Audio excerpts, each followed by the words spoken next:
All right, folks, shall we get started? Roger, Claire? Yes. Ready. All right. Welcome, everybody, to 52 Living Ideas. Today is Thursday, so it's Jordan Peterson Thursday. And I'm delighted, as always, to have Roger and Claire co-hosting. And today we have Steve and Marisa as panelists. So take it away, Roger and Claire. All right. Thank you, everyone, for joining us this evening. So today we're going to continue our discussion on Jordan Peterson's 12 Rules for Life. Today we're going to be covering Rule 8, which is tell the truth or at least don't lie. Out of all of them, this is probably the most fundamental to Jordan Peterson's thinking and general theory. And we're going to get into a lot of different things. So for just kind of to give you a general overview of what the purpose of this chapter is going to be is, for this one, he's essentially going to try to make the case for why chapter 8 is so fundamental. And he's going to do this by exploring personal anecdotes that kind of show the power of truth, even in situations where you don't know what to do. He's then going to also explore the psychological motivations for wanting to lie, why we do it, and the implications that it brings into the world. He'll explore how the use of language as a tool can be detrimental to you and everyone else, as we'll explore. And additionally, he's going to show the logical inconsistencies of having that belief, of trying to use language as solely a tool to get what you want. And finally, he's going to close out the chapter by making a case for an alternative which can best be seen as a call to sincerity. But the first section is called Truth in No Man's Land. And I'd like to open it up to the rest of the panel. If any of you guys had any thoughts for this section, he kind of goes through a couple of anecdotes of the effect and power of truth. Yeah, I think that these were particularly poignant to me because I think what he's trying to do at the beginning of this chapter at the onset is pull up some common examples of lies that we get faced with. And those are lies that he particularly was exposed to in his clinical practice. And so the first one is, it really kind of tugs at your heartstrings. He's a psychological student. He's in sort of a mental institution, for lack of a better term. He's with another student. They're waiting to go in. And a patient comes up who's sort of at their wit's ends and sort of a mess and wants to go in with them or wants to join them and be part of their sort of friendship. And he says at that moment, he has a lot of different options. He could say, oh, we were just leaving. Oh, there's not enough people in the group. But at that moment, he sort of decides to say the truth. We're psychological students. You're a patient. I'm sorry you can't go in with us. And she immediately has a reaction on her face and then understands and then goes about her business. And Peterson says that this is kind of one of the first times in his life that he started to split his consciousness and identify his internal voice. And so he started to divide himself into a part that spoke and then a part that sort of judges and watches the world and looks towards it. And his conversation with that consciousness really becomes his sort of pursuit of truth. And that skill comes in handy, especially when you're having a tough decision. And so the next example he uses in the section is about a drunk neighbor. So this is a really common one, right? So how do you experience someone who you know is flying at you under the face of inebriation and whatever other influence, and how do you speak the truth to him? And this neighbor would always kind of bang on their door and ask for money and try to sell them toasters and appliances. And Peterson had a lot of options. He could give someone money. I mean, I think this is an experience we all do walking through the streets of whatever city we live in. How do you face a beggar or face someone asking for money? And Peterson there's the easy way out. There's to get them to go away, or there's the hard way, which is to stand up for yourself and tell this person to leave and really look them in the eye. And so he lays out here in this first section these anecdotes that taking the easy way out or telling the truth are really your two options for life.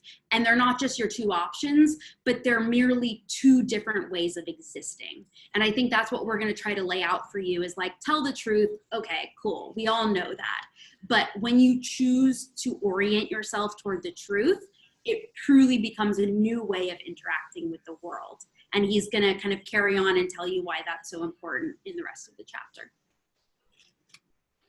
Yeah, I found it really, really interesting that he talks about that separation into the conscious observer and the speaker, because that's, for anyone who's a Carl Jung fan, that's actually something that Carl Jung noted. It's one of like the first things that Carl Jung notices when he's a kid, that there seems to be two versions of him, one that seems to speak and one that's much more reclusive, but is also the real him. So I just found that parallel very, very interesting. And when you start to listen to that voice, it becomes more of a gut feeling. So the interaction I have with homeless people on the street is when someone asks you for money and you avoid them and you just walk away and you try to pretend like they don't exist, like that sits wrong. There's something about it that your internal voice is just like, gee, that wasn't the right interaction. My alternative is just saying, hey, sorry, I don't have any, or hi, how are you doing? Like any of that facing life in truth, that sits different. So just a little example of how like that voice, it slowly starts to react when you're speaking in out truth, and it becomes a tool that you can use. I want to say that when I see people on the street begging for money, I have learned to carry around an increment of money that I can give to them without hurting myself. I just thought I'd say that as an aside. But I think that the point we're discussing here is really critical. Roger brought this up. He said that he talks about this, a call to sincerity. I like to see it more as a call to authenticity. And at the bottom of the first page, Jordan Peterson says that anything that I say that is not true has unintended consequences. Anything that I say. I may not see the ramifications of those in my lifetime, but anything I say, it's like the butterfly flapping. And then he ends the book with the idea that if your life is not what it could be, and I think this is really important at the beginning of this conversation to like really get this at a core level. And each person asks themselves this question: if my life is not what it could be, maybe all I have to do is start telling the truth.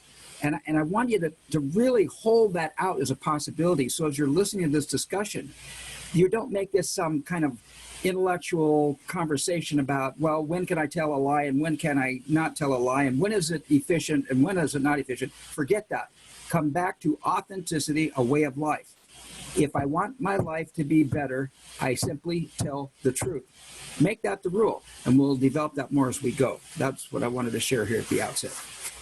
No, it's a great point, showing, because that kind of shows what we're going to be aiming at, and it shows how we're going to be getting to there. Another thing I did want to point out is one of the other stories that he mentions is about his paranoid. He has a paranoid client, and he notes that this client is, I mean, by no means is he, he's a quite smart, clever guy. It's just he naturally is very paranoid, so very observant and very suspicious of everyone and anyone. And his client seems to take a great pride in being extremely intimidating and extremely aggressive, right? He's the guy that really enjoys making other people squirm and be uncomfortable. And Peterson has this person that he now has to sit here and kind of talk with him and really get this trust going. And all these stories are kind of Peterson being put in a situation where he doesn't quite know what he should do. And what he notes is, when you don't know how to act, when you don't know what to do, a good strategy seems to be tell the truth. So Peterson tries that, and he kind of tells his client, he's like, look, stuff you're saying is pretty scary, man. Or like, hey, that seems pretty dangerous. And it's scaring me. It's making me uncomfortable. Or like he would describe a really violent situation. He's like, that makes me sick to my stomach. And in doing that and being quite honestly vulnerable with his client starts to open up and gain a sense of respect. And similarly to Claire's point about the landlord, the landlord's like a president of the biker gang at the time. He just lost a loved one, and he keeps showing up drunk in the middle of the night trying to sell Peterson more things. And it's kind of this choice of like, how do I engage with this guy? Because this guy could just tear me to pieces, you know, if he just chooses to. And again, Peterson has this idea of like, I'll just speak the truth. And when what he says before that, he's like, I try to get rid of any want or desire to be intimidating or to feel superior to him, right? And just simply like all he says is, look, you told us you were going to try to stop drinking. If I give you money, I don't think it'd be good for you. And you scare Tammy when you come over in the middle of the night drunk, right? And it's like, it's kind of harsh. And, you know, the biker kind of just sits there for a bit, takes it in, and then leaves. And the interesting part is he remembers that conversation later on, and it actually improves their relationship, right? But it was a genuine expression of what he was thinking, trying his hardest to not put anything else or anything hidden, to not weaponize the truth, but rather just explain from his perspective what he's experiencing. And so then that brings us to the third section, which is called Manipulate the World. And in this section, he kind of explores several ideas that are all related to using words as tools or using language as tools to manipulate the world around you. And I know, Maritza, you said you had a couple points you'd like to address, so I'll give you the floor if you'd like. I think the example of which you were just speaking with the neighbor is a great way to kind of slide into this heavier delve into the topic, because it's a matter of, if you notice what happens is Peterson is describing a situation where, while explaining to the neighbor why he will not indulge his bad behavior, he's never telling the neighbor that the neighbor is indulging bad behavior. And I think the point here is that it's not about the neighbor, it's about you. You're speaking frankly and openly, but you're doing it for the purpose of yourself, for your own peace of mind, for your sanity, for your character, kind of to protect your own character. And I think that that's basically what he's saying to us in the several pages that take up the Manipulate the World. There's so many things that he delves into. And I think that throughout all of it, what he's saying to us is, we need to avoid getting lost. We need to not lose sight of ourselves, because if we start to hide behind these veneers of things that are not truths, and I know we'll get more into that if we continue to do that, then we just cannot grow and become better versions of ourselves, because there's too much stuff in the way. And I don't want to cut into anything that you're going through, so I'll just jump in later. No, I think it's beautifully laid out. And I think we all have this experience of coming out the world and wanting to manipulate it, because we think that we need to get that promotion, or we need to be a doctor, or these paths are laid out for us. And I'm in marketing. I'm all about manipulation. Like, my whole life was, how do I take my idea of what idealism is and manipulate my life to get there? So in every interaction, I'm pulling these strings to get the best outcome. And Peterson is really laying this out as saying, hey, that is flawed on so many fundamental reasons. And this he'll start to lay out into life lies. And I'll hand this back over to you, Roger. But the idea here is that when you say that, when you try to manipulate yourself, you're taking a couple different premises. The first is, you're assuming that your entire knowledge through the history of your life going backwards is sufficient to know what's best for you, just from your limited little capacity for what you've experienced. And then secondly, you're assuming that any other possible outcome would be unbearable for you to deal with. And therefore, you can only limit yourself to whatever promotion or kind of goal you're setting yourself up into. And what Peterson is laying up here is becomes a huge point of anxiety, because in every moment you're trying to spin, and your life lies becomes a life of lie. Yeah, and I really like how he kind of even just starts this section, because he kind of points out that it's like, we all do this, and it's super common. If anything, it's a little bit hard for some people to imagine. It's like, well, how else could you use language, which was Peterson's what he offers as a solution. But he's like, look, we always use language to get what we want. We use language to impose our beliefs. We use language to prove that I'm right, to prove that I'm smarter, to appear competent, to hide my imperfections, to hide anything I don't like and exaggerate everything I do like. We do it to ourselves to justify our own beliefs, like post hoc rationalization of like, oh, why did I do that? So I did that because that's what I wanted to do. Okay, yeah, we'll just go with that. And Peterson points to this idea of compatriot from Freudian psychology, and I can't remember who else, but someone else, another psychologist, called it a life lie. And it's this idea that of a lie that starts to shape your entire life, that starts to shape your entire perception of reality.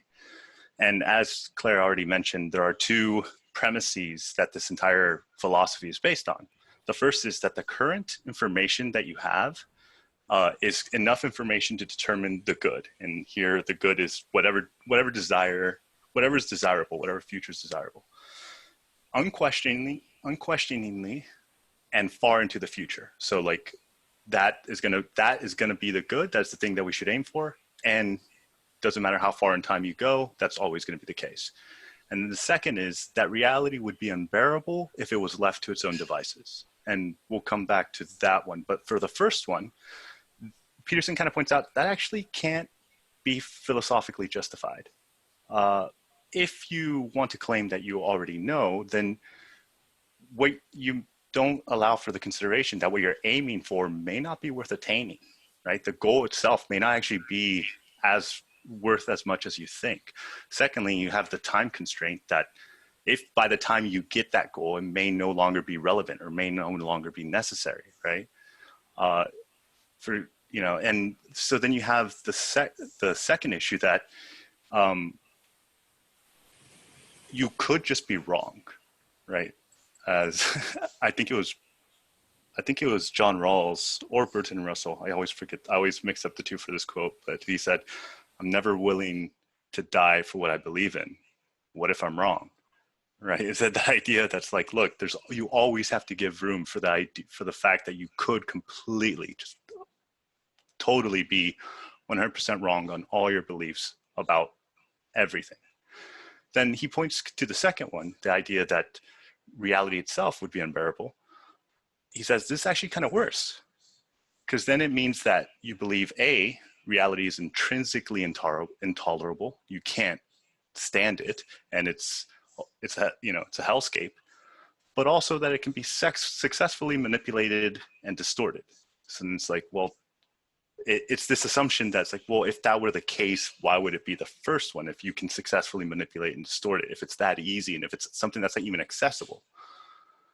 So he points to a couple of examples real quick that I just want to go through because I found them really interesting as to the first one going wrong. And he says, look, you can imagine some student that's, gets in with a radical organization and gets into the really anti-authority, like the punk scene or something of that nature. And the student then adapts that ideology in their youth, but then spends the rest of their life, as Peterson puts it, fighting windmills, like putting, a reference to, oh my God, I just blanked on the title. Don Quixote. Yeah, thank you. Don Quixote fighting enemies that don't exist, right?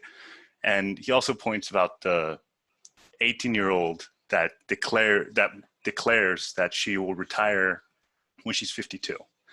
And then for the rest of her life, she's just thinking that's like, when I'm 52, that's what I'm going to do. That's what I'm doing. That's always her goal.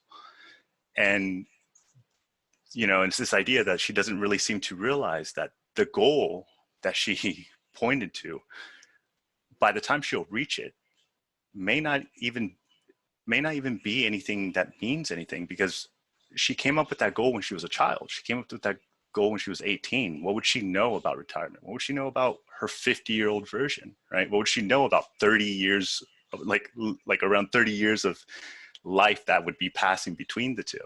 So Peterson, for this, he's kind of setting up with these examples, this idea of, okay, you can't just have a good goal. You have to have a mechanism that constantly updates that goal, which is going to become really useful. And for anyone who watches his Maps of Meaning, this is like the more detailed technical version of what he believes meaning is. And he kind of sums it up to this point. Look, it almost always boils down to an adoption of a single axiom, and that axiom tends to be a moral claim. So government is bad, immigration is bad, capitalism is bad, the patriarchy is bad. And what he points out, he's like, behind all that bad theory, there's one very big belief that seems to permeate through a lot of these. And it's a very narcissistic belief, because it's the belief that if it was me who had the power, I would be able to fix things. I would be able to make things right, right? If it was me in charge of USSR, I'd be able to like make that dream come true. If it was me, you know, running the government, I would give everyone the freedom to allow them to do what they should do. If it was me controlling our borders, I would make sure that we wouldn't, you know. So it's always this idea that behind it, there's this implicit claim that somehow they would know how to solve a problem that no one else has been able to solve. And he points it to like a very simplistic way of viewing the world, and one that doesn't allow you to be quite viable. And then he points out to another problem. And he says, and there's one thing that's even worse than this. He says, it's when you have a life lie, but it's based on avoidance. So the only thing worse than being a go-getter when it comes to life lies is when you're even more passive. And here he goes a little bit philosophical and makes a distinction between sins of commission and sins of omission. Sins of commission, it's when you actively did something wrong, right? Like you push an old lady or anything horrible. And sins of omission is when you fail to do something that you knew was bad, or that you knew you could have stopped or should have stopped. Normally in many philosophical circles, most people say that the first one's worse. It's like if you actually caused the problem, like that's worse than just seeing something bad happen. Peterson actually takes the opposite view. He says, no, it's actually worse to not be willing to stop evil itself.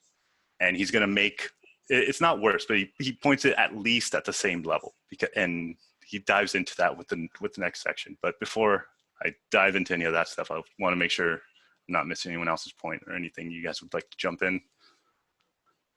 Well, I would like to really point out this whole concept of manipulation. I love what you pointed out here, Roger. And what Claire said before, it may be obvious to everybody, but I want to point it out. We are living in the age of mass manipulation. You know, the chances are that somebody somewhere took an algorithm and manipulated what comes up on your computer in order for you to click on this link and be here. We live in a day of mass, gross manipulation. And there's only one way out, and that's to stop. And so I really like at the bottom of page 209, there's a list of, the last paragraph on page 209 is a list of every possible reason you could justify lying, even a little bit. So read through that list and see if you're guilty on any one of those charges. I read through that list about 8 times, and I thought, now, where am I doing this and where am I doing that? You know, let's make this conversation really real. Let's stop the manipulation. Let's stop the algorithm. And the way I do it is by telling the truth and learning how to tell the truth. And I think there's a big growth mindset point here, which I think you've already hit, which is that when you start to reveal yourself honestly to others, you reveal yourself to yourself. And I think that is part of the reaction thing too, is you're gauging the reactions you're having. And Peterson says this is a biological truth more than anything else, that as you develop neurologically through your life, if you are not exposing yourself to new areas, your brain isn't growing. And so in this way, you know, that exposure and opening up the truth is actually allowing the sort of evolutionary process. And as Roger says, that's about telling the truth, but it's also about omission. And these are, you know, Peterson gives some really specific examples about omission, about your boss, about your significant other, about what is that line in the sand where you can say no to someone that you need to say no. Because the sooner you say it, it's a slippery slope, right? So once you've rejected to say no once, you make it far easier to say no again and again and again. You become a person, as he says, who can say no. And there's a lot of gulag, you know, references here, that by the time someone really needed to say no, there was no one left to do it. And so doing that way far up is kind of the ultimate. and this sort of willful blindness as being the opposite of that. So when something that you want to happen doesn't happen, coming into yourself and saying, were my aim and my methods appropriate, rather than looking outward and saying, okay, the world is corrupt and what outward thing happened to me to inflict this. And so I think this disposition toward exposure to pain and greeting that head on in truth is really kind of what it's all about. Claire, I couldn't agree more with some of the things you state, and it brings me to I just would like to tie this back to the rule number 7, where they're saying, you're going to be meaningful. And this point here that Claire pointed out for us, if you will not reveal yourself to others, then you cannot reveal yourself to yourself. That takes us back to the concept of finding meaning. So the reason we're all doing this, right, is because what we want to do is we want to get onto that path towards a meaningful life. We want meaning. And what Jordan Peterson is telling us here is that if you're in stasis, or if you're just continually, like Claire mentioned the example with the lady with her boss, if she doesn't tell the truth to her boss, and then it compounds and they exacerbate one on top of the other, this one person gets further and further from the ability to walk along a meaningful path, because nothing that she's doing is anything that is helpful for her and her meaningful life. And it's not helpful for those around her, because they don't even know who she is. They can't see it through the lies she's built around herself. That's what I see here in this piece. Thanks. Yeah. And I actually really like that story that you mentioned about the lady that wants to avoid conflict, wants to avoid confrontation, actually kind of recluses and kind of holds back, rather than, I think of some people that I know that are extremely agreeable, that are like, like they have something to say, but don't want to go through the conflict, don't like the confrontation, don't know how this other person's reacts, so they just kind of withhold that. And kind of Peterson points out, that's like, look, yeah, that person won't stand up for when they come for the troublemakers.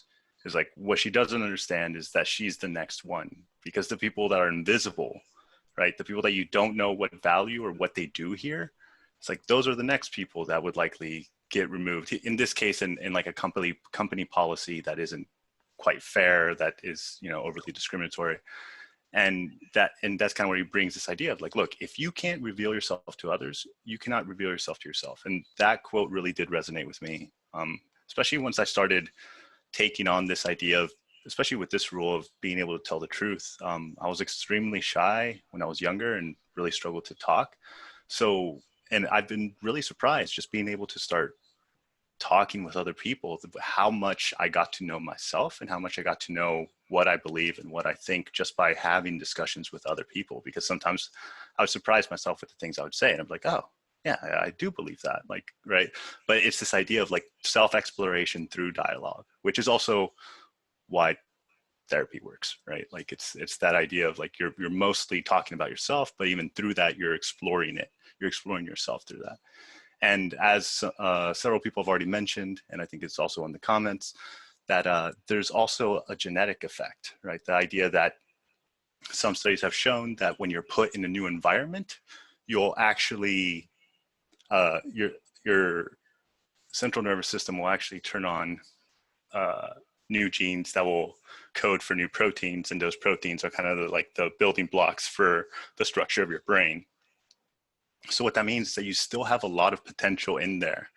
And one of the ways I could think of trying to best sum this up is that if you act out a lie, you weaken your character, which leaves you unable to take on adversity, right?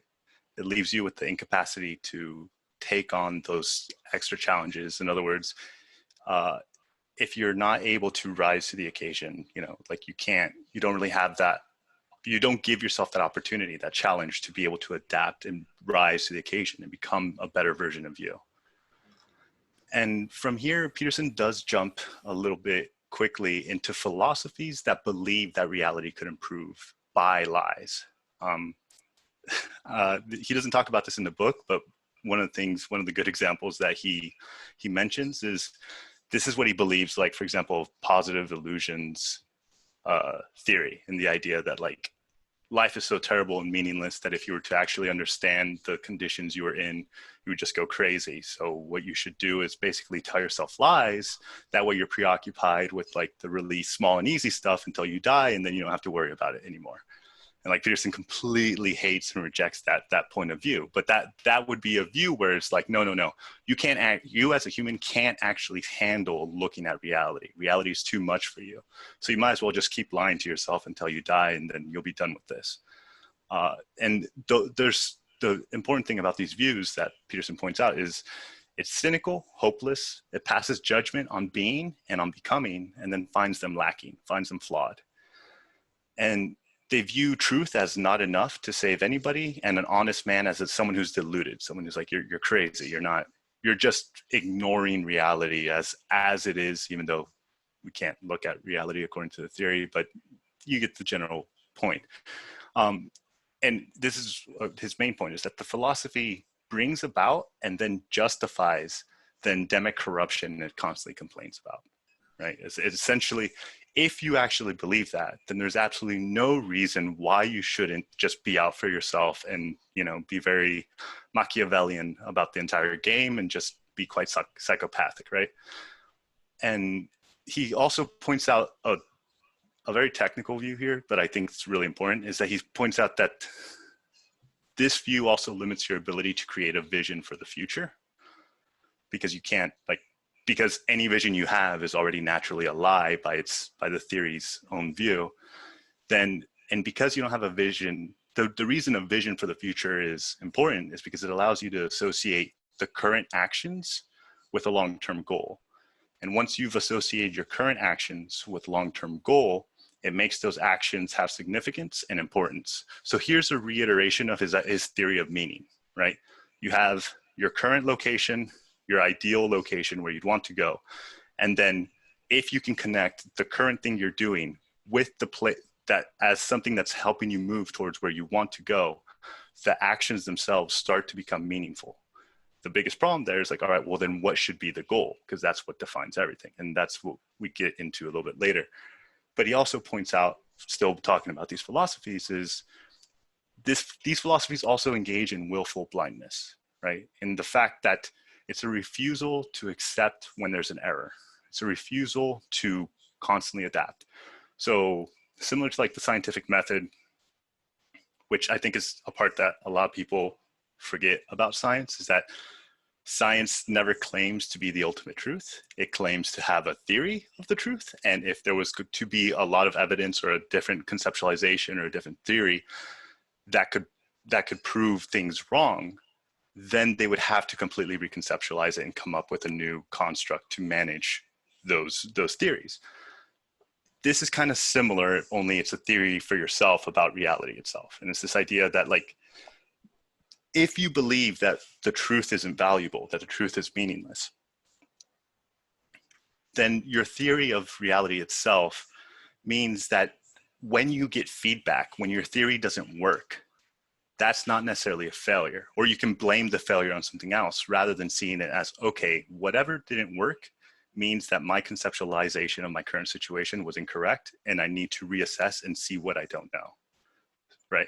As opposed to, I know what's good, we need to do this. If it doesn't work, well, something caused it not to work because our theory was correct from the start. But yeah, before we go to other things, does anyone have any points on that section? Because I found that one really, really interesting as far as. Yeah, I think the real world example he uses here is one he calls to a lot, and that is how do you react at your parents' terminal illness deathbed? And I think the common reaction here is that shit hits the fan, right? The brothers and sisters are all together. Everyone's yelling at each other. You're arguing about science. You're arguing about the pursuit. You're thinking about your goals and what's going to happen in the future and how do you get the most of it. You're jealous. You're angry. You're all of this. You're willfully blind to the truth of more human mortality, versus coming at that in truth, being the person that's there in strength, crying with it, standing with it, embracing it, letting it adjust whatever world plan you had, and being the kind of strength to come out of it. So it's deeply theoretical, but Peterson, as always, is pulling out little tricks that we can all use in our lives. I mean, we all are going to face mortality in different elements. And I think living in truth in times when you don't know how the hell to react is such a great tool. I really love everything that you and Roger Claire have said here. I want to come back to this idea of having a goal. And I think that what Roger pointed out here and what Jordan Peterson pointing out is absolutely critical. If I start from now to reach my goal, if I don't know where I am, I'm not going to get there. I can't leave from Salt Lake City to get to Denver and actually be in Tucson. I'm not going to get to Denver. And I think that is an issue with every person in their life. Once again, if your life is not what it could be, try telling the truth. And this is something, I love this concept of revealing myself to myself. You know, if I don't know where I am, if I'm in a fog, if I'm depressed, if I think life sucks, it's because I'm not telling the truth. It's that simple, according to Jordan Peterson. And in my life, I found that to be true. And so it isn't death or terminal illness or anything that makes us miserable, but it's our own deceit in handling that. And that's what we can't stand. And I think when you start to identify that, you see that in your life. It's not that I can't get my work done. It's the fact that I lied about it. That's what's killing. There's also he makes a statement of where error necessitates sacrifice to correct it, and serious error necessitates serious sacrifice. And I think that goes just exactly with what Stephen just said. His point is that, you know, you kind of have to, you may have to pivot here, but it's something that's necessary in order to continue to strive towards that goal, or even to identify it. Right, and that tracks with this idea, with like rule 7, right, of meaning, because I think meaning and truth here, the reason they're right next to each other is because they work together. Peterson views it as all the same system that's functioning. But yeah, this idea of like, if you don't know where you're at, then it doesn't matter if you know where you're going, you don't know how to get there. You can't figure out a strategy to get there because you don't have a full understanding of where you're at. And the where you're at is more of like the surroundings around you. The more predictable the surroundings around you are, the more you know where you actually are at. And then one of the main cases that he's going to make he makes is, okay, well, then that means that anytime you put any misinformation or you misinform the people who you think are being predictable, you contaminate that map. And then the more you contaminate that map, the less likely you are able to actually predict the future or predict what causes. Because we all predict the future, right? Like every single one of us showed up here believing that this event was going to happen, right? We were able to predict things. It's like, to how well? It's like, well, that depends how much you lie to yourself. How much information do you have that's accurate with reality? The more you lie to yourself, the worse off you're going to be at being able to predict how to get to certain things and how to predict what will and won't work. And Pearson sees it as a navigating thing. Yeah, it's totally.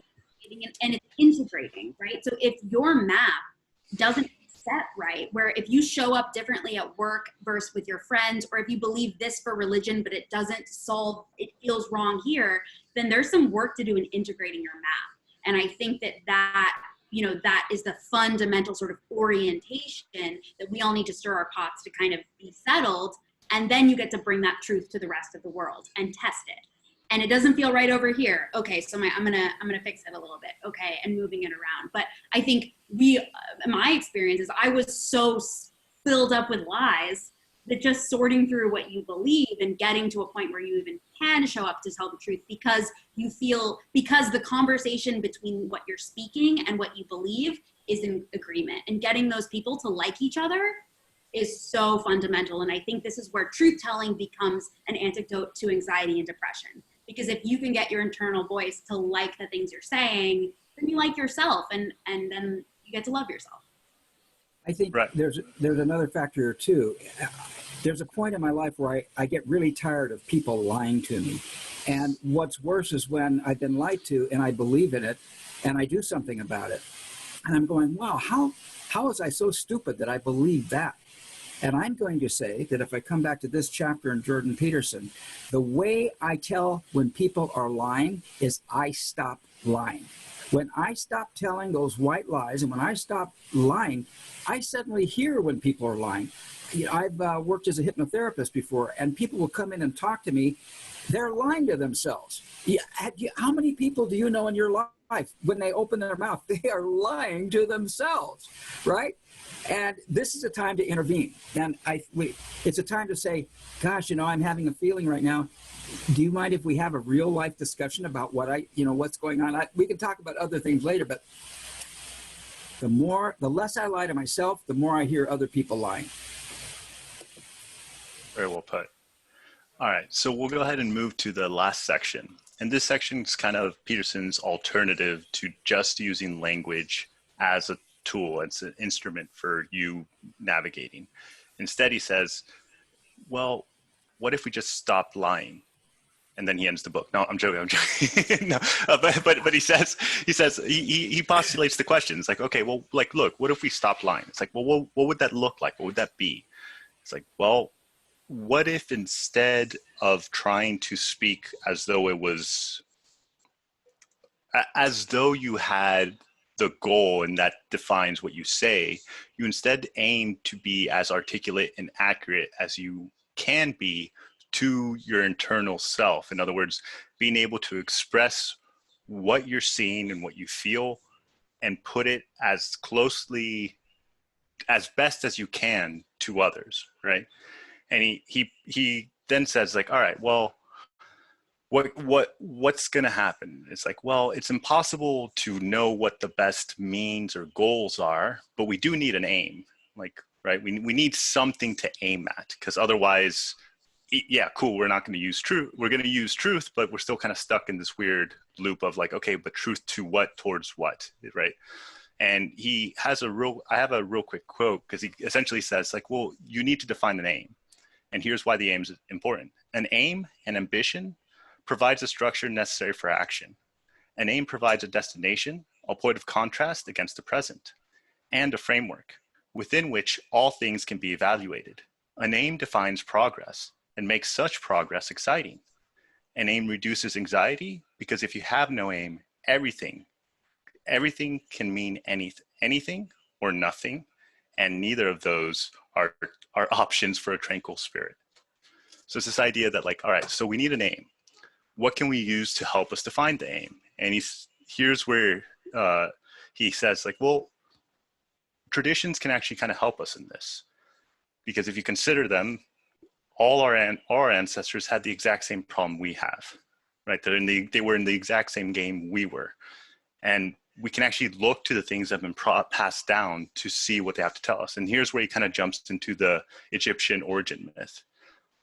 He's jumped on this several times because it's a really big part of his maps of meaning theory. But did anyone have any points to that? If not, I can just go quickly just to refresh everyone on the story. I think it's important. This tradition and culture point is important because he's going to take us into order and chaos talk, and we have to be solid in it. And so the idea here is that it's okay to lean on tradition and really think of it that way. So lean on culture, tradition, lean on the things that have been passed down through us through society. That doesn't mean swallow it without any issue, but lean on it so that you have a foot to explore somewhere else.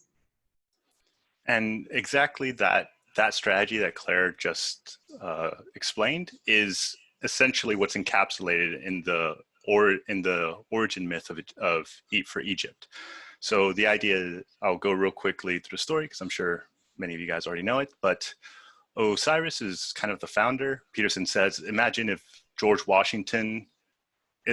how we would have mythologized George Washington if it was 3,000 years from now, right? Like, what would we think of as George Washington? It's like, we do it now. It's like the founding father, and we have all these myths, but like with time, it grows bigger and bigger. And he says, look, he's the god of tradition, but in the story, in the myth, he's old and willfully blind.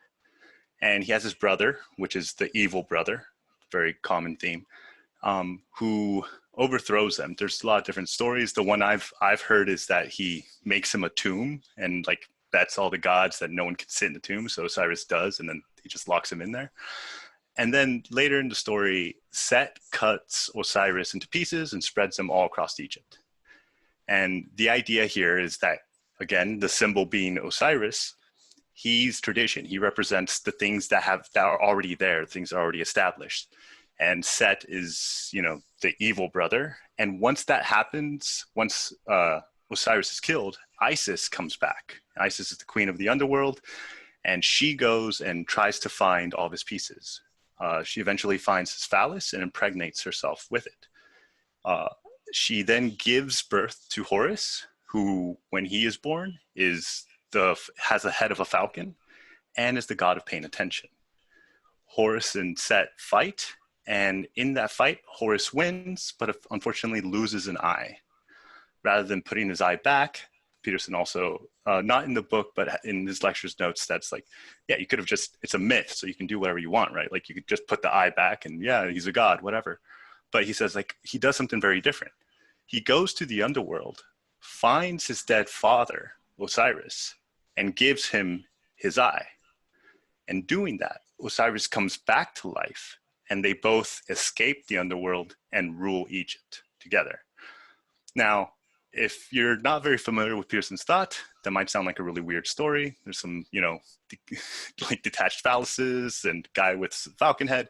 But the main points that are being communicated here is that, one, the state always decays. It's a relic of our ancestors. I recently walked through the GSA building in Washington, D.C. It's been there for a long time, and I've never felt like that was more true there. I went into the elevator. It was like, you know, old elevator felt and smelt like the 60s. And I was like, oh, this is like we're in the dead body of our ancestors. This is something that people built that's slowly decaying, and that it's on everyone who's still alive to maintain and build. And so many of us act as though that's not the case, as though, you know, someone else will take care of it. But in reality, the culture, the civilization, the things that we live in, we're all gifted to us by our ancestors, and they're decaying, right? Entropy does not stop. So the idea in this story is that it does, as it decays, evil in all its many forms, corruption, and those things start to destroy the structure, or the state. And once that happens, Isis, the queen of the underground, chaos, comes in, and from that chaos gives birth to a new tradition, and that is Horus. And that new tradition can actually handle the new problem. But when confronted with that problem, with the problem that has festered, it can damage even a god, right? It's so serious that it can damage even a god. So it's a direct contention to fight against that. And once the new tradition has won, rather than just taking control as like, oh, this is the new better version, he actually goes back down to the underworld and revitalizes the god of the old tradition. And together they rule as one. Peterson also sees this as an abstraction of how we approach the world. So we have our old personality and map of what the world is. We meet something new. That new thing we can't handle. We fall apart trying to find new things. Something new comes up, and then that part has to eventually get reintegrated with the rest of us. And that's slowly how we keep transcending and growing as people. But why is this all relevant? It's relevant because it's on us to see what's before us and to learn from it, no matter how horrible it is, for us to look at the truth. Because the fact is, as Stephen said, so many of us are lying to ourselves, and most of us are lying to ourselves because we don't want to look at the truth, right? Because the truth is too scary, too intense, too uncomfortable, or maybe we just never bothered to and forgot we weren't looking, right? But the whole theory of all this is that even if it makes you half blind, even if it's upsetting and destabilizing, it's also the only way forward. It's the only thing that holds the solutions that you aren't willing to look at, to the possibilities that you're not willing to stand. I really like the Nietzsche's quote that Nietzsche had said that a man's worth was determined by how much truth he can actually tolerate, which I think was a beautiful way of putting that. But what did you guys think about those, either the Egyptian myth or its takeaway? I mean, this, going into the underworld, slaying the dragon and saving your father from the belly of the whale. I mean, there's so many different ways that this is put in sort of Petersonian literature, if we want to call it that. But it's fundamental. And I think for me personally, it was fundamental on a societal level, where I came up being like, wow, this is all pretty bad, right? Like, there's a lot of issues in the world. There is so much inequity. It sounds like we should just get rid of everything and start over. And that being such a common inclination of the young, right? Let's revolutionize this. Let's burn it all down. Let's redo it. And that's true. Like, that is human. And harnessing that energy to go out in truth, really parse out the parts of it that are wrong and the parts of it that are right, and then reintegrate the parts of it that are right with your life and try to fix the parts of it that are wrong. And that becomes your kind of interaction with humanity. And then on a personal level, I mean, I think this father thing is a metaphor that relates to all of us, that we all have that experience of coming up from parents and knowing some things didn't fit right and having anger and resentment, but coming back to the father and being okay with that. And obviously there's the like angst and you got to get it out, but coming back and acknowledging your parents' mortality and taking the burden and showing them a mirror and fixing the parts that you want to and addressing the parts that you don't. And he says, they win too, but both victories had to be purchased at the cost of conflict engendered by your truth.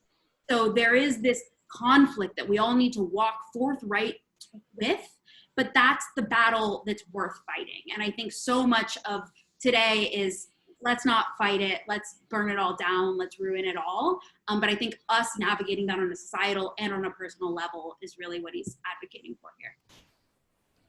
And I want to bring out that I love Roger's rendition of that story of Osiris. Some of us, we have a father who we would not deem worthy as going into the underworld, giving him their eye and bringing him back to life. We go, man, I'm glad to get rid of that son of a bitch, right? And but let me just say that each of us have our own burden. I mean, if I had that kind of a father, that would be the opportunity that I have to bridge the gap between that world and my world. And if there's a time where I want to be safe, I want to put that away just so I can heal. But at some point, I open the door and I start telling the truth. I had issues in my family, and fortunately, I feel very lucky.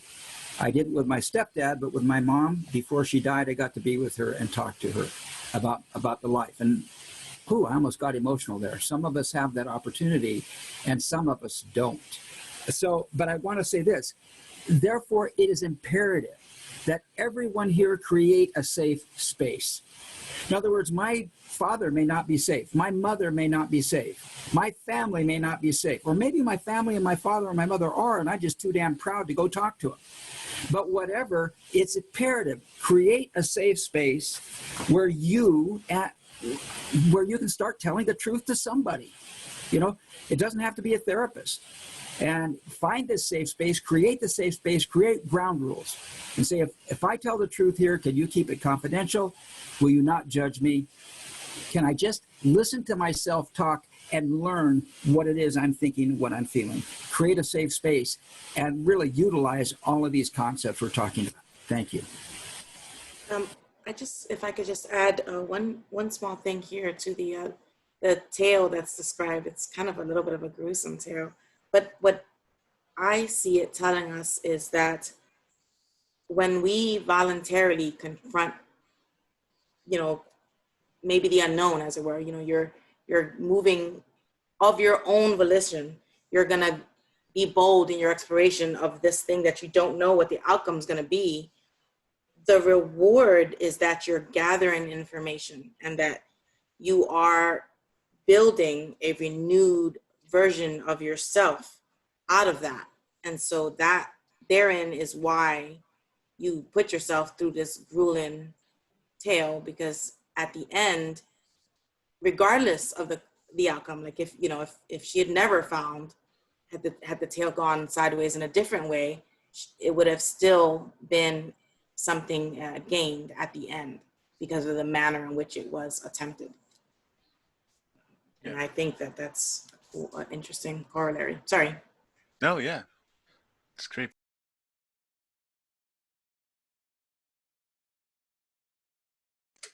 Sorry. I Can you guys? think Yeah. Go ahead. life is suffering, things fall apart, but humans are strong, and in truth, we can face it.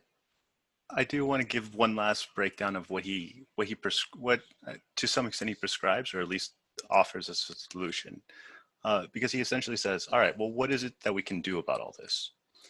It's like, well, first set your ambition to something that's valuable to you, but that's valuable in the sense of that doesn't decay, that doesn't go away. He suggests development of character as being a good one, development of consistency, or as Claire said, of being more integrated in yourself, not feeling weak.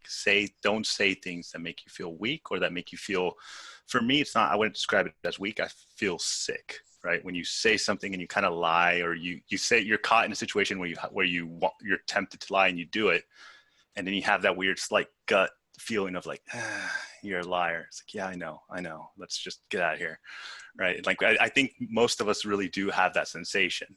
And he says, like, pay attention and articulate your experience as best you can, right? Try to give as much information outward to everyone else so that, one, they understand what you're doing, but then two, you understand what you're doing. And both of those benefit you. If you understand yourself, better off, but also if you can make others understand you and they understand your intention, you become quite a predictable thing in their world from their map, right? In their map, they're like, oh, that guy, yeah, he always wants this, this, and this. And he seems to be pretty straightforward. So if I give him this, he'll give me this. That's a predictable entity in their world, right? And you become that, which is also beneficial. You learn as you're doing this, as Maritza was noting, you learn to update and increase the efficiency of moving towards your goals. But more importantly, as you're doing that, you're also attaining new information, and that new information allows you to reassess your goal, like the meta goal. So the whole entire thing that you're aiming at as you're working towards it, it allows you to update that by getting more information about, let's say, like the girl that was 18 and wanted to retire when she was 52, right? And she's like, all right, well, what do I need to do? It's like, let me go visit a couple of people that have retired at 52. And then, she's like, okay, meets a couple of them. It's like, never mind, they're still bored and miserable. I should probably figure out something else that's a better life goal than just that, right? Claire, did you have something to add? And I think there's a line here to enlightenment, to meaning, right? So Peterson says naivety is not morality. So not until you have refined your map so much, you've pursued life through so many different ends and lived in truth, that you have been able to pay attention enough to reach that higher enlightenment. So he doesn't say that, but I think that's that, right? Yeah. Right. And I do want to read one last quote and just a couple more reasons to kind of answer the main question of like, well, why not just lie? Right? It seems much easier. It's much more convenient. I don't have to think about all this stuff. I don't have to keep trying to be honest. I get to save face and all that. And here's kind of how he lays it out in an entire page, but I'll try to just sum up the first paragraph. He says, first, a little lie. And this is the progression of lies. Like first, a little lie, then several little lies to prop it up. After that, distorted thinking to avoid the shame that comes with with those lies that you produced. Then a few more lies to cover up the consequences of the distorted thinking. Then, more terribly, the transformation of these now necessary lies through practice into automatized, specialized, structural, neurologically instantiated unconscious beliefs and actions. Then the sickening experience itself, as action predicted on falsehoods, fails to produce the results intended. If you don't believe in brick walls, you will still be injured when you run head on into one. Then you will curse reality itself for producing the wall. And in other words, lies create a feedback loop in which you are constantly manipulating your own perceptions and understanding of the world to help you navigate the lie and its consequences. So like it literally corrupts your map of your own reality and your ability to predict how things around you function. Another reason not to lie is that the truth is the closest thing we have to an understanding of reality, because reality won't budge for us or anyone else. And I think the best example I can think of is just looking at the countries that lied about COVID, right? Like that tried to pull a post-truth strategy against the novel virus. Turns out that doesn't work. Turns out a lot of people start dying. And that's kind of a hard thing to just keep lying to yourself about. And actually, the more you lie about it, the worse the situation actually gets. So your truth is something that only you can see and that only you can say. And truth is the gate that holds the understanding to your problems and is therefore the avenue for their solutions. So I think with that, we can leave it at tell the truth, or at least don't lie. And do Maritza or Stephen have anything else you guys would like to add? Great summary. I'm good. No, I think that's a good summary. All right. Excellent. Perfect. Fantastic. So let's go to questions now. Folks, we've got 4 rules. You can type, if you want to speak, go ahead and type ! in the chat or raise your hand in Zoom. Number 2, keep on topic. We're talking about rule 8, tell the truth, or at least don't lie. Number 3, be brief, so you can hear as many different points of view and questions as possible. This time we're doing, in the beginning, we're doing questions. Then after the breakout rooms, you will have a chance to talk about your takeaways for 2 to 3 minutes. And the last rule is be courteous. Feel free to disagree with anything anybody says, but do so courteously. So it's going to be Sanjay, Aaron, and Joe next. Sanjay, go ahead. Yes, so this is a very important topic, and I agree with how Peterson sees this as possibly the most important rule of his 12 rules. So my question really around white lies, but it's a little deeper than the simple white lies about Santa Claus and things like that. And even the example that I gave with Anne Frank hiding in the attic from the Nazis. This is an issue that I've been dealing with. People who know me personally, they know that I've been dealing with this for a little while, and it revolves around telling a lie to someone to make sure that they're not hurt, because the truth will be so damaging to them psychologically. And so I've been withholding telling the truth to some people because I know it will be damaging, though, even though I know that telling them the truth is the right behavior. And I know the answer that even white lies are wrong, but I just want to get perspective, if Roger and others can give perspective that Peterson has on this specific area. Thanks. Yeah, so I would say that Peterson's view tends to be one of that in doing that, the issue here is the fact that it's going to be damaging means it's a very important. So real quick to give some background, for Peterson, we structure facts about the world in a hierarchy. The higher it goes in the hierarchy, the more pain and discomfort we feel when that idea collapses. So he uses someone cheating on you, for example, or like your wife of 15 years. You've been there for 15 years. They become pretty steady, structured aspect. And when you find that out, then all your beliefs are obviously now in question. The fact that the truth is something that can be very damaging to them necessarily means it's something that is very important to them. It means that it's something that matters a lot to them. And some people may choose to live in ignorance, right? So like, because the next question would be like, well, don't you think they would want to know? But some people may say, it's like, no, I'd rather not know. If like my wife of 15 years was cheating on me, I'd rather just not know. I'd rather just be in blissful ignorance. But for Peterson, he'd say, you're playing a very dangerous game with people that didn't consent to play that game, because now they're operating in the world in a way where they believe something that's not true, and they're predicting all of their reality as though that is true. So that's, I think, would be the take that would likely be something Peterson would take. I want to, oh, go ahead. No, go ahead. Thank you.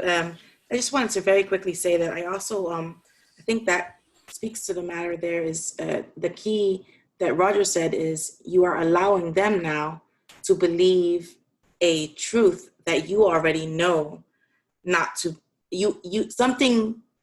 some knowledge you have has demonstrated a piece of information that they have to be false. So you know it not to be the truth. By your continuing to allow this falsehood to proceed untested or without conflict or questioned, thank you, then what you're doing is you're not only are you enabling somebody else to not know the truth, you yourself are becoming an inauthentic person because now you know this to be false, but you are allowing it to propel forward as a truth. And I think that at the end, even though both of you are spared pain and suffering, neither of you are the better for it. You're all, both of you, or however many of you, you're the worse off for it in the long run. Because initially it might be more painful to tell the truth, but in the long run, you guys will benefit from the truth having come to light. And I want to put in, because I think we talked about before we got to this call, Sanjay brings up this idea of what if I'm in a situation where suddenly I'm hiding a Jew in the basement, or I'm hiding a Democrat in the basement, and or I'm hiding a Republican in the basement, and the Democrats are out there at my doorstep knocking. You know, do I lie to protect this Jew who I maybe don't even know? And I would like to say, hello, you know, to be in a world that radically violent only exists because I allow lying, little white lies to begin in the first freaking place. A white lie is an act of narcissism. It's an illusion to make sure everything is okay. So it just behooves each of us not to allow our world to become a place where we're hiding Jews or Democrats or Republicans in the basement. That we are, in fact, telling the truth a little bit more each day. And this argument about hiding a Jew in the basement, it can make it so intellectual, so hypothetical that we lose the point. The point is, stop telling the white lies, test it out. Okay. There's a selfishness there, because if you're not telling someone a hard truth, you're thinking they can't handle it, and you can handle it better than they can, or they have some weakness. And in truth, you know, everyone has the same godly strength within them that you do, and they can handle it. And in truth, it might make them stronger than they were to begin with. We have, you know, Peterson says the rational mind wants to glorify its own capacity and its own productions and claim that nothing outside of it exists. So you don't know what you might be cutting yourself off from. I think when we talk about how to give hard truths, that's a different story. And I think there's lots of tactics that can make that pill more swallowable that we could talk about differently, but saying it certainly needs to happen. And Claire, your point, Jordan Peterson's story about the biker on his front porch who's drunk and wants to sell his toaster for 5 cents to get a bottle of vodka. I mean, right there, that's not hiding a Jew or a Democrat or Republican in the basement. That happens every freaking day. Somebody comes up to me and says something, and at some point, I start telling the truth. And when I do, I build relationships. That's a great story in there about that drunk biker. It's really scary if you contemplate that. Okay, thanks.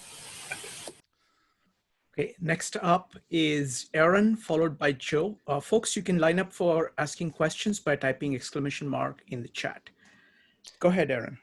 Yeah, guys, fantastic presentation. One thing I'm going to kind of throw out there to the panel is we do have some very fragile people out there that when you tell them the truth, they remove you off Facebook, they block your number, they don't want to ever call you again.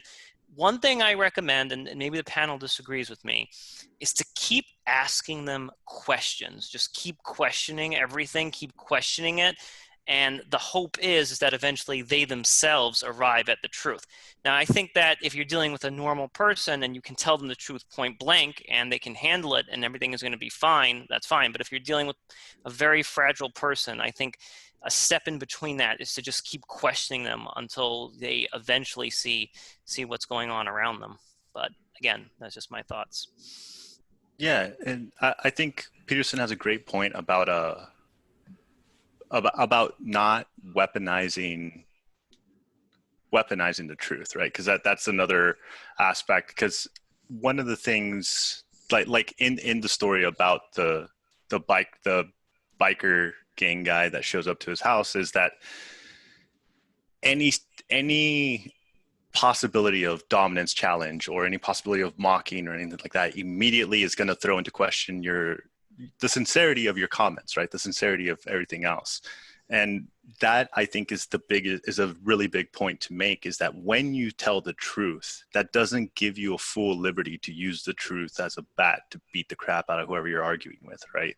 Like, simply because you know the truth, you still need to be able to deliver that in a way that articulates only what you're trying to say and nothing else. You kind of want to scrub the words that you have clean of any possible malintent and do your best to try to communicate it. Because especially nowadays with the rise of postmodernism into a very mainstream view, and the issue with interpretation being this constant thing where any different framework of interpretation can then lead to your words meaning something completely different. You have to be very precise in what it is you're trying to say and articulate it quite clearly. But I would say it is possible to articulate the truth in such a way where you're genuinely just trying to be helpful to the person, right? You're just trying to give them extra information so that they can take it and then see, they choose whatever they do with it, right? And in this way, listening becomes an important part of truth telling. And I think what you guys will find, and I'd love to hear your experience with this, is once you start living in truth, people start to notice it. And something just seems different about you. And I think we can identify those people in our lives that just aren't going to give us BS. And then people want to start coming to you for advice because they know that the reaction on your face isn't going to be about their bias and their judgment and their manipulation. It's going to be about you. And it's going to give them an honest mirror to themselves. And so I think that it's definitely this two-way reciprocal truth telling. But what you start to see is you're so strong and people really gravitate toward that truth. And you don't have to tell someone to tell the truth. They'll just feel it when they're living in a lie and you're not. I made a comment in the comments, but I want to reiterate to Aaron. Questions are the key. I love that, Aaron. That's how I open the door to what I would call micro truths. Oh, really? Why do you believe that? What experience did you have that tells you that's true?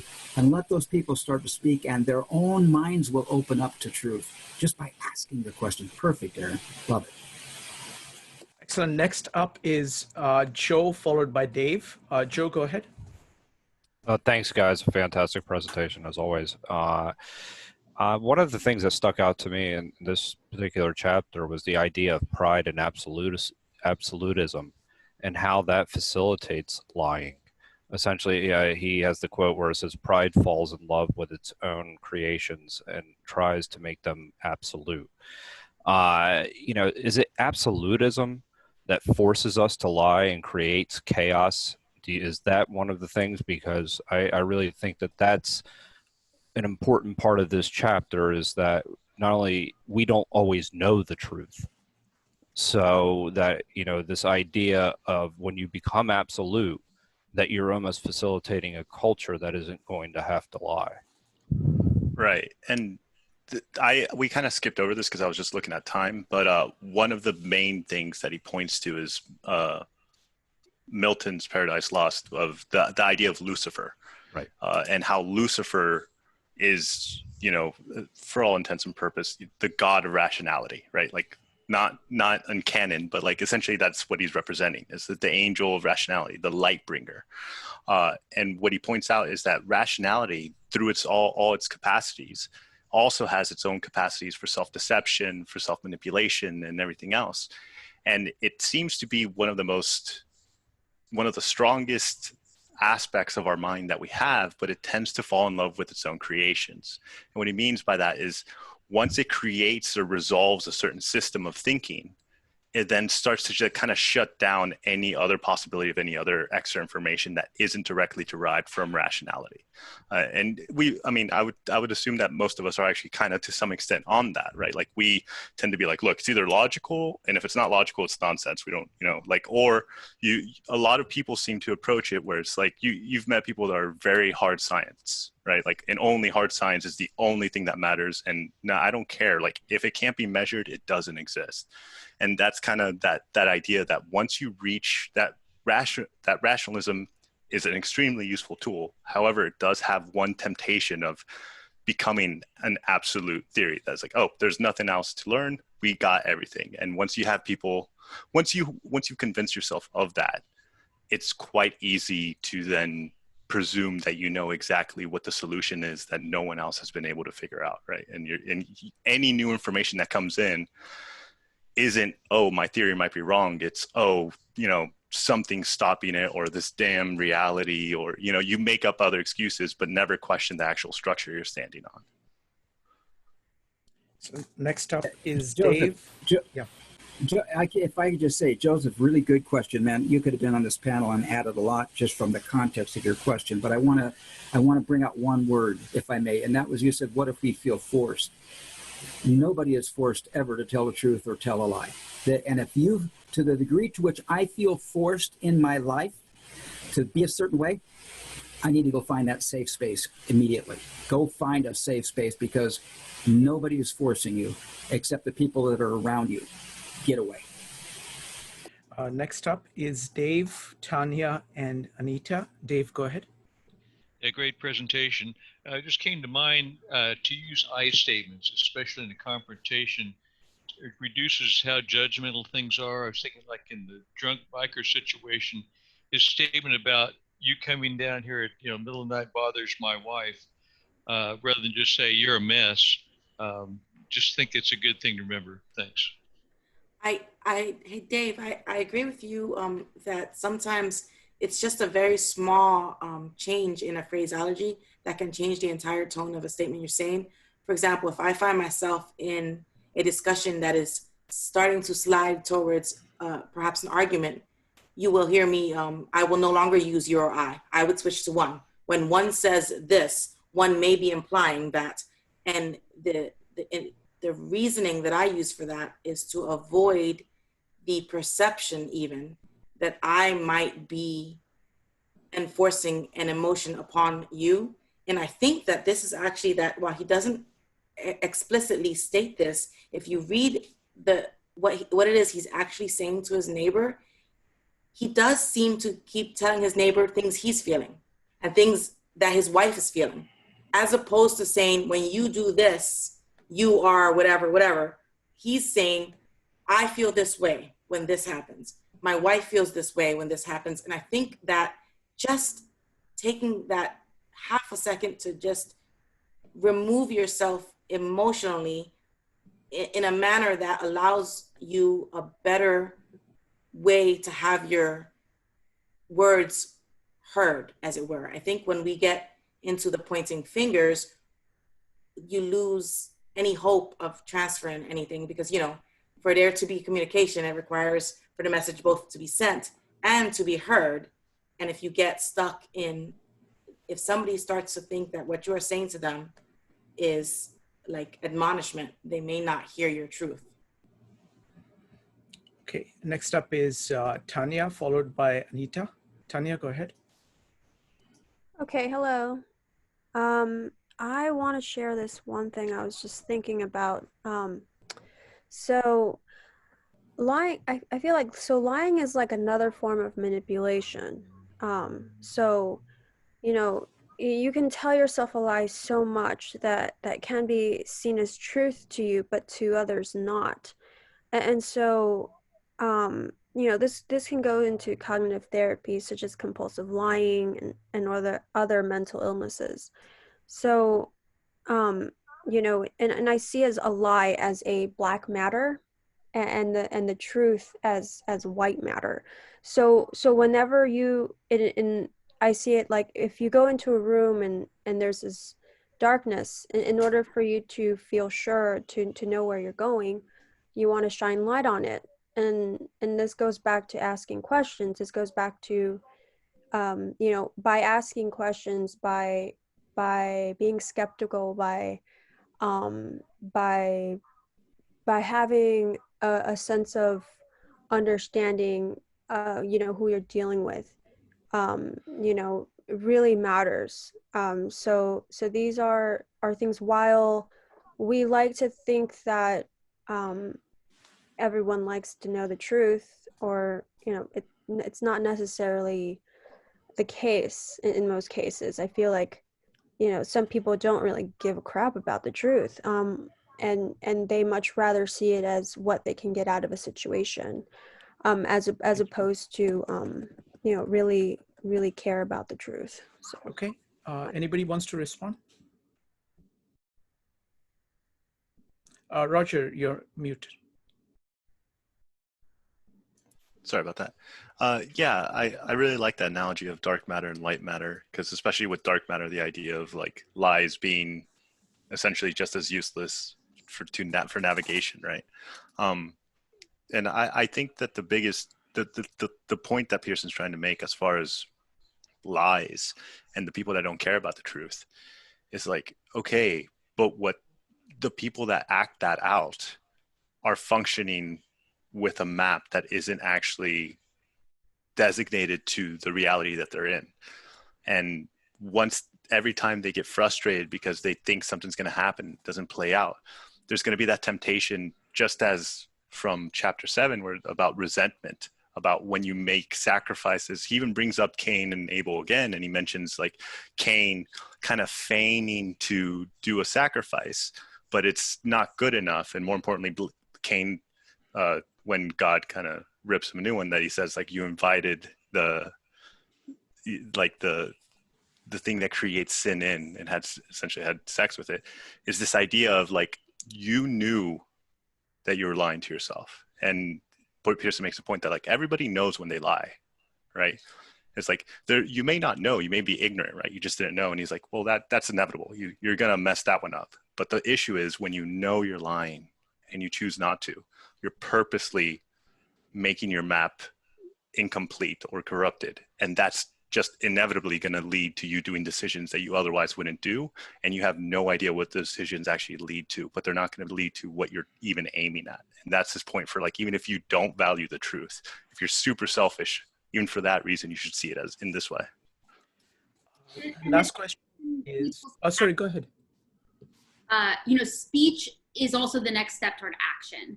And so very often, if you're interacting in a place where you think a lot of people are lying, watch how people are acting. Because that often, if you're confused about the truth, you're just acting out ways. And so interact with that first. And that will tell you probably a more honest picture of how what a person's actually thinking. Okay.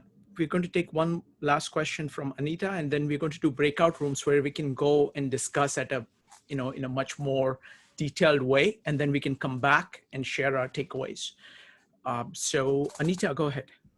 Yes, so I really enjoyed this conversation that you guys are having. I had a question about a loved one who might have something called a lying addiction. So they're just like, they just lie all the time because they are so attached. You know, I would just refer here to the example of a girl that Peterson gave in this chapter, who's very agreeable. Everybody likes her, and she just wants to be in that bubble. And whenever a situation comes when there's a confrontation that's required, she just chooses to lie instead of just speaking the truth or you know, confronting with the people. And I think this can become a habit, which kind of then becomes like a vicious circle where the person just lies to kind of escape from a certain situation. So if you have somebody like this, like what is the best way that we can help that person? Because this can actually just become very robotic, very like, you know, individual just doesn't even think, and they just kind of act in a way where they escape the situation by lying. Yeah, that's always an extremely hard situation. I think there's no easy answer there. I think the biggest obstacle is it's really hard, I would say pretty much impossible, to help people in those situations that aren't first and foremost wanting to help themselves, because you can do everything you want to try to make it easier for them. They still have to make the choice to change that. It sounds like, especially with addiction, the hardest part is that then becomes, as we were talking about, where you currently are in the goal, that then becomes the main goal. And then that defines how they feel about it. That defines all their actions are now aimed to that. And it requires some self-reflection, self-realization. Maybe doing things that could help with self-reflection, self-realization, maybe inviting them to meditate a lot more, or putting them in situations that require more self-reflection. But I first and foremost, the person that is going to do the changing needs to at least be willing or wanting to change. I think that's probably the best response that anyone can give you with situations like that. And something will feel wrong. I mean, I think we all know those people that everything's fine, they have great jobs, and their life seems perfect. And if that is all based in lie, something's going to be wrong. They're going to have anxiety. They won't be sleeping. Like, there'll be some underlying. There's no way not to have that disease metastasize itself in some way. And so I think leaning into listening to that and seeing where that is and asking questions about that would lead that person into truth to solve this thing on their own. But I agree, and I think this is true into helping yourself before you help others, is leading by example with truth is the only way you're going to get other people to do it. Is they'll start to see, hey, why is it that person has this confidence, but it's not off-putting to me? What is that? And that will start to be contagious. I think with addiction in particular, this sort of causal conversation that we've already been bringing up, Maritza brought up, of instead of saying you're doing this wrong or you, me, showing up the causal relationship between causes and impacts. So when you did this, it made me feel this way. With work, I use this a lot. When you had this action, it impacted this on the team. And you see how that's really hard to kind of get through. So those kind of causal relationships are true, and I think can start to help people make those cognitive jumps on their own. I wanted to jump in just very briefly here. I also think it's a matter of if this is a person to whom you are close, the truth for you is to acknowledge that you yourself cannot force upon them a change. But what you can do is, if you are being truthful yourself, you know that at some point it's going to crack. Someone who is constantly telling lies to themselves or to others, it's an unsustainable condition, especially if we're talking something more convoluted in play here, like an addiction. It's an unsustainable condition. So if you are there constantly as a truthful person, there may come a point when what you have been saying that has been falling upon deaf ears will find an end, because they will reach a point where everything has fallen apart and they need something to grab onto. And as a close friend to them, you can hopefully be that beacon to help them then start to build their own way out of the wall of lies that they've built. Thank you, Maritza. So folks, thank you for great presentation. Now we're going to do breakout rooms where we can discuss this in great amount of detail, and then we'll come back to talk about our takeaways. You get about 2 to 3 minutes for your takeaways, and then we'll do a general discussion. I'm starting the breakout rooms now.